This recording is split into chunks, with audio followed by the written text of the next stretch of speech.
Olá, queridos alunos do segundo período de Direito, tudo bom com vocês? Meus amigos, estamos estudando Direitos Fundamentais. Esta será a nossa quarta aula. Em se tratando de slide, é o slide número 3, tá certo? Então esse é o terceiro slide referente à matéria, porém a nossa quarta aula. Vamos falar hoje, começar a nossa matéria, falando a respeito da eficácia dos direitos fundamentais. Bom, primeiramente, nós precisamos entender que, tradicionalmente, os direitos fundamentais eles são aplicáveis no âmbito do direito público, né? Tendo em vista a relação entre nós, particulares, e o poder público. Vocês vão ver que os direitos fundamentais serão aplicados também nas relações privadas, mas tradicionalmente começou no âmbito do direito público. Isso envolve atividade legislativa, atividade administrativa e atividade judicial. Surgiu, então, os direitos fundamentais, eles surgiram exatamente no propósito de proteger os indivíduos diante da necessidade de se limitar o arbítrio, a interferência do Estado nas liberdades das pessoas. Lembre-se, a respeito dos direitos das gerações, primeiro buscou-se liberdade. Lembre-se das leis da Magna Carta de 1215 do rei João Sem Terra. Depois que fomos para a segunda geração, falando sobre igualdade, terceira geração, falando sobre fraternidade, certo? E aí os discutidos já direitos de quarta geração. Então, surgiram exatamente nesse propósito, no propósito de limitar a interferência do Estado nas relações públicas, nas relações particulares, em se tratando de liberdades individuais. Pois bem, por isso, agora nós vamos falar a respeito da eficácia dos direitos fundamentais. Por quê? Ao longo de 2 séculos, dos 2 últimos séculos, quando foi se adquirindo essa consciência de direitos fundamentais, depois desses 2 séculos de racionalização do poder, percebeu-se que não somente o Estado que poderia agredir os direitos fundamentais dos indivíduos, não somente o Estado, mas também os particulares que detenham uma posição econômica acima dos demais. Posição econômica dada devido ao capitalismo. Exatamente por isso que já vieram os direitos de segunda geração e tal. Aí começou essa consciência de que era necessário também resguardar os direitos fundamentais dos particulares, não só em relação ao poder público, mas em relação aos outros particulares também. E foi exatamente aí que surgiu a teoria, anota aí, a teoria da eficácia direta dos direitos fundamentais. Sim, porque até então se falava em teoria vertical dos direitos fundamentais. Vamos lá. A teoria da eficácia vertical dos direitos fundamentais é aquela em que exatamente se olhava a necessidade de se tutelar os direitos fundamentais em relação nas relações que envolviam particulares e o poder público.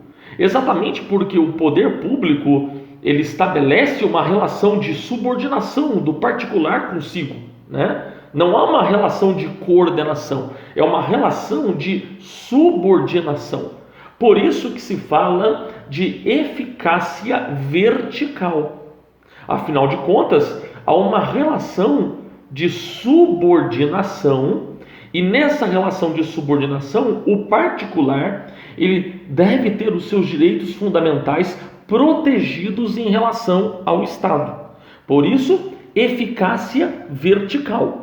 Agora, a eficácia direta, que também recebe um outro nome mais fácil de se gravar, que é a eficácia horizontal, surgiu exatamente nessa necessidade de tutelar os direitos fundamentais nas relações particulares, ou seja, entre um particular e outro. Exatamente porque esse outro particular, apesar de ser igualmente particular, ele se encontra em uma relação econômica sobreposta a este.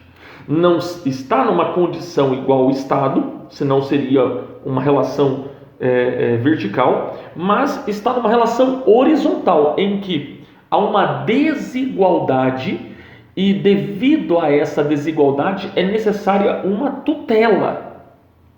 E isso se dá o nome de teoria da eficácia direta, é o nome mais conhecido, ou teoria da eficácia horizontal dos direitos fundamentais.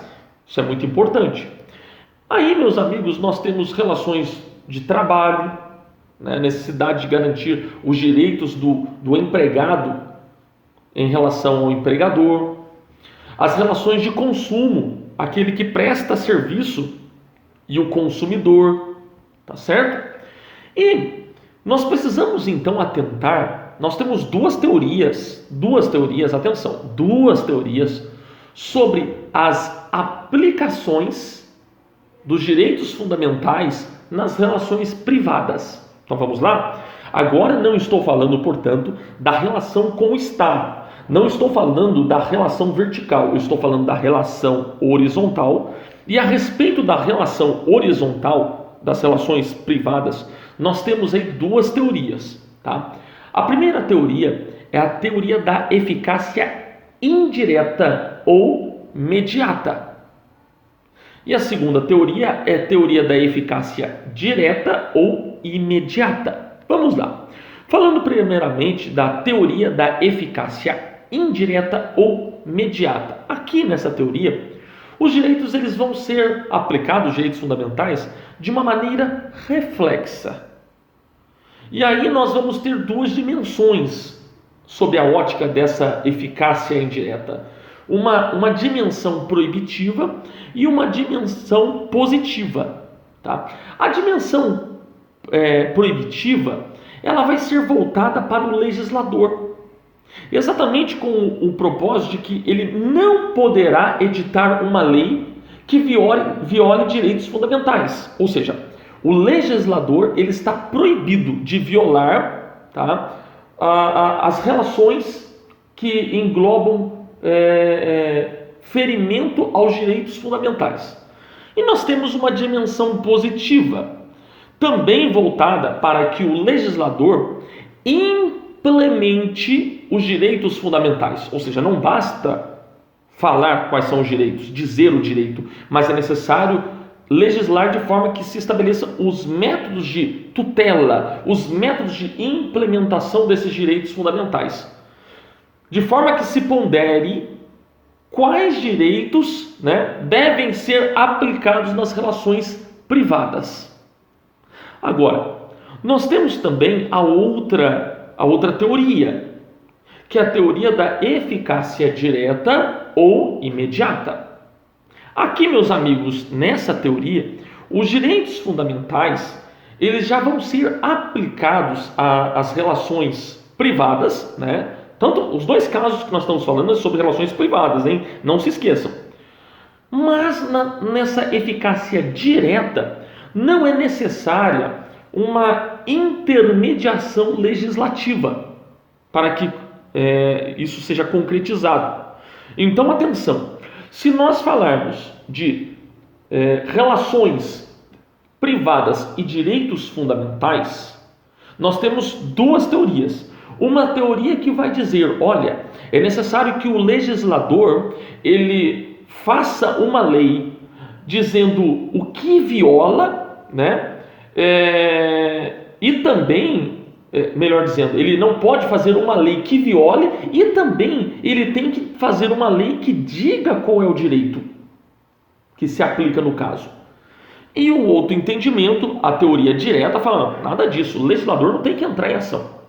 O legislador, ele não faz parte desse processo, uma vez que já existem os direitos fundamentais definidos na Constituição, o legislador não tem que fazer novas leis. Simplesmente nós temos uma eficácia direta, um entendimento direto, em que os direitos fundamentais eles vão ser aplicados nas relações privadas, pronto, acabou.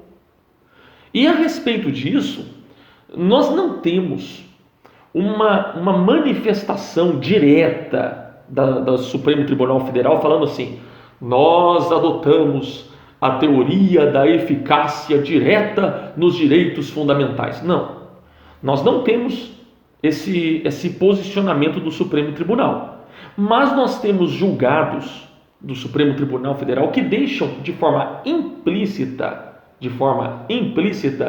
a adoção exatamente da eficácia direta nesse estudo da eficácia horizontal dos direitos fundamentais, né? A eficácia direta na eficácia horizontal dos direitos fundamentais. E aí eu deixei nos slides para vocês 3 julgados de exemplo. O primeiro são todos recursos extraordinários, né? O primeiro, a primeira decisão foi exatamente no sentido de se entender ser constrangimento ilegal a revista de mulheres em uma fábrica de lingerie. Ponto final, aplicou-se a Constituição e acabou. O segundo entendimento foi no sentido de se compreender que está violado o princípio do devido processo legal e da ampla defesa na hipótese de exclusão de um associado de cooperativa sem que ele tenha direito de se defender. Ele tem direito do contraditório, da ampla defesa, e nesse caso foi negado. E a Suprema Corte entendeu que estava violado os princípios.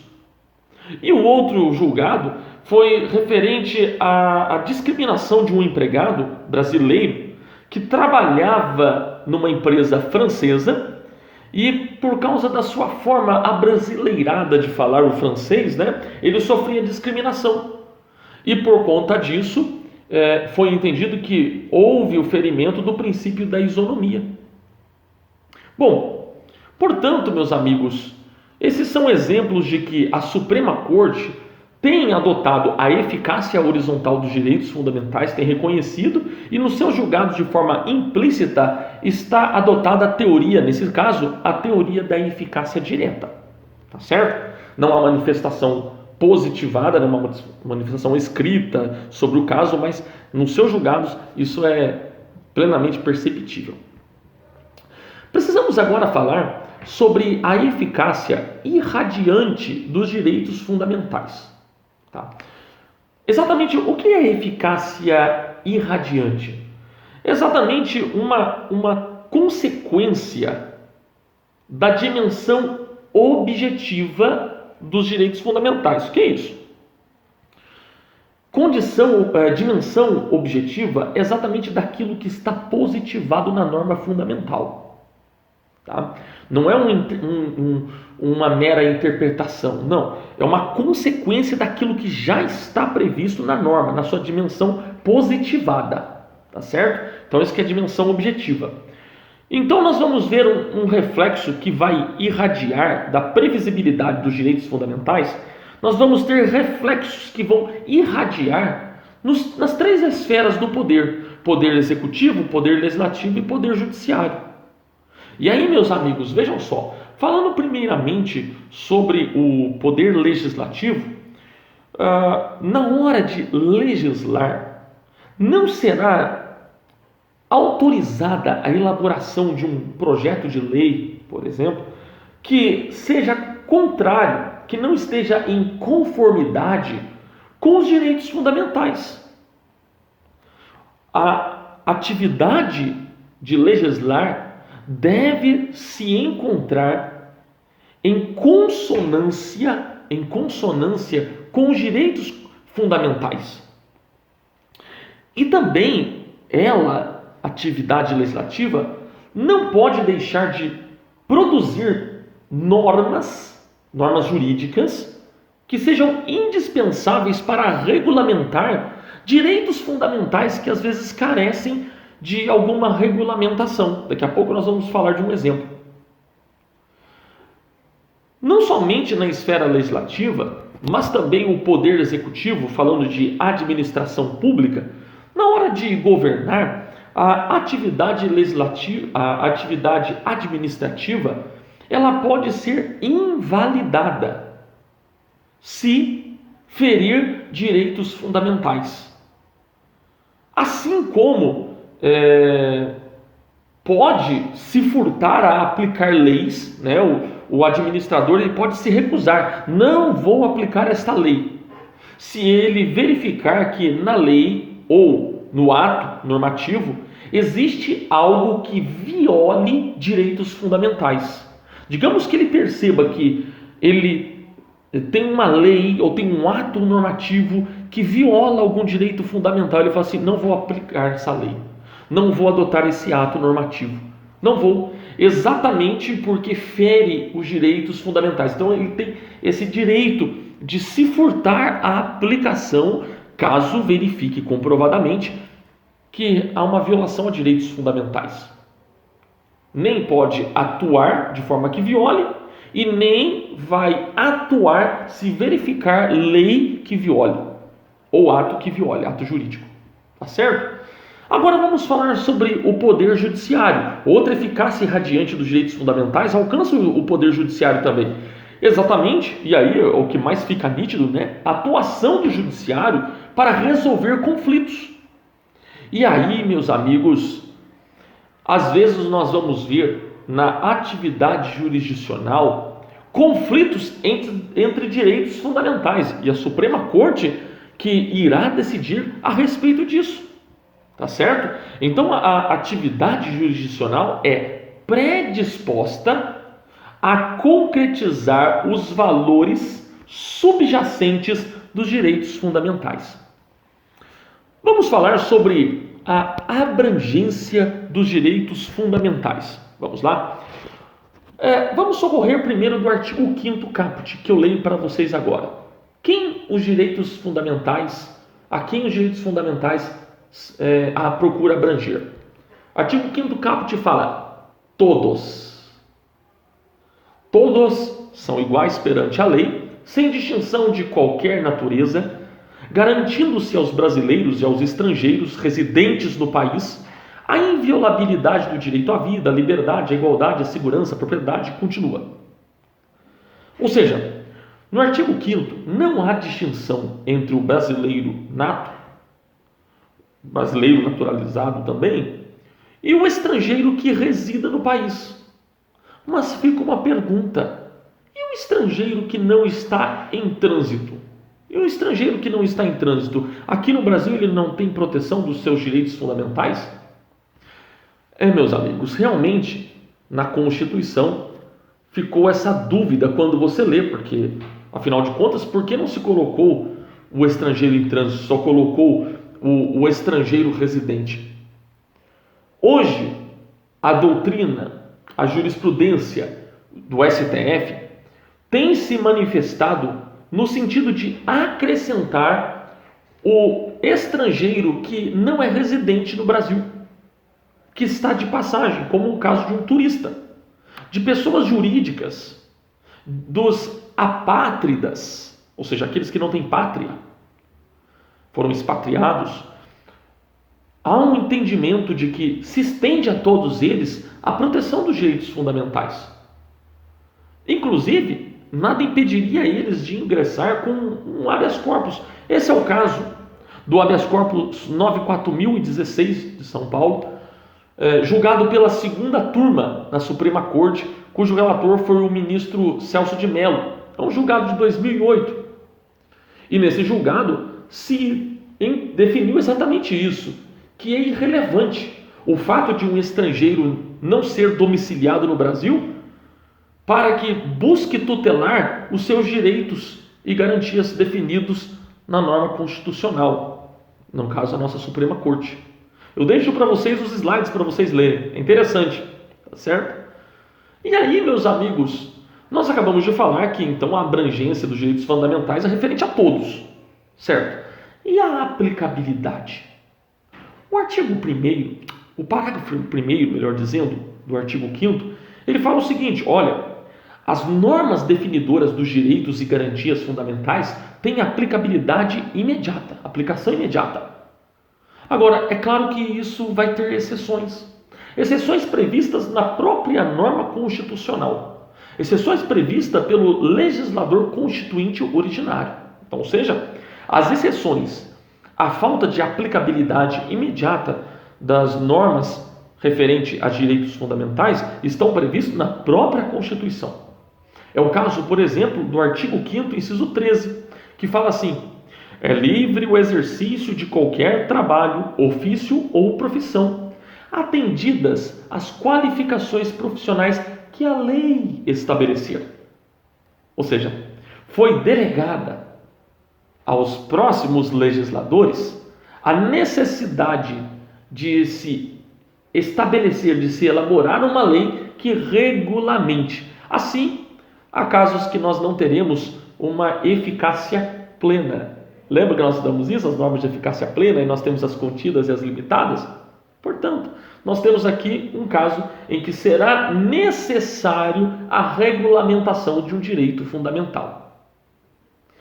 Por fim, meus amigos, eu quero falar com vocês rapidamente sobre a comparação do direito, olhando as outras nações, referente à eficácia direta dos direitos fundamentais. Ou seja, estamos falando aqui da eficácia horizontal, tá certo? A teoria da eficácia direta dos direitos fundamentais surgiu na Alemanha. Surgiu no direito alemão, mas não foi acolhida de imediato. Nem por jurisprudência e nem por doutrina. Até que na década de 50, a Corte Constitucional da Alemanha admitiu a necessidade de se aplicar a teoria da eficácia direta dos direitos fundamentais. Já o direito norte-americano, nele a gente viu um prestígio muito grande da teoria da eficácia indireta ou mediata dos direitos fundamentais. Exatamente no propósito de se aplicar a esses direitos as relações particulares apenas em algumas hipóteses. Ou seja, casos em que o legislador deveria se manifestar. Portanto, na Alemanha surgiu a eficácia direta. Demorou um tempo, só na década de 50 que começou a aplicação, né? Agora, a eficácia indireta, analisando aí sobre as relações horizontais, surgiu no direito norte-americano e perdura assim. No direito norte-americano, tem que ser necessário a existência do papel do legislador definindo em quais casos serão aplicados os direitos fundamentais. E aí nós findamos esse nosso encontro fazendo algumas observações. A teoria da aplicação direta dos direitos fundamentais nas relações privadas, ou seja, mais uma vez, eficácia horizontal, amigos, não estamos falando de eficácia vertical, que é o particular com o Estado. Estamos falando eficácia horizontal, particular com particular. Tá? Essa teoria que regula essa necessidade de se aplicar os direitos fundamentais nas relações privadas vem ganhando espaço cada vez mais no cenário jurídico, principalmente com a valorização e o incremento das atividades privadas em certas atuações que têm caráter público. Nesses casos, principalmente, há um ganho de espaço muito grande da aplicação dessa teoria. Então, por exemplo, o Estado deveria fornecer para nós educação, é obrigação. Mas as escolas particulares, por exemplo, aí se discute matrículas, ou os clubes, né, que nós podemos, por exemplo, pagar um valor mensal para poder usufruir daquele clube, né, os clubes associativos, nas relações de trabalho. Nesses casos, há uma ampliação muito grande nesse horizonte de aplicabilidade exatamente dos direitos fundamentais de forma direta. E aí, o magistrado, o juiz, ele vai encontrar um conflito muito grande entre direitos fundamentais. Por exemplo, de um lado, ele vai verificar a presença da autonomia da vontade privada e da livre iniciativa, que estão previstos no artigo 1º, inciso 4º, né, e também no artigo 170 da Constituição. Do outro lado, ele vai ver a dignidade da pessoa humana e a máxima efetividade dos direitos fundamentais também no artigo 1º da Constituição. E no caso dessas colisões, vai caber ao magistrado fazer uma cautelosa ponderação de interesses, olhando exatamente na luz da razoabilidade, da concordância prática, da harmonização. Lembre-se, meus amigos, da necessidade aí da filosofia e da hermenêutica jurídica, que nós já tanto estudamos. Então, não sendo possível a harmonização, aí sim, o judiciário ele vai avaliar qual dos interesses deverá prevalecer no caso. Meus amigos, esse é o nosso encontro de hoje. Parabéns para você que chegou até aqui. Que Deus te abençoe. Um forte abraço. Nos vemos na próxima aula. Tchau, tchau.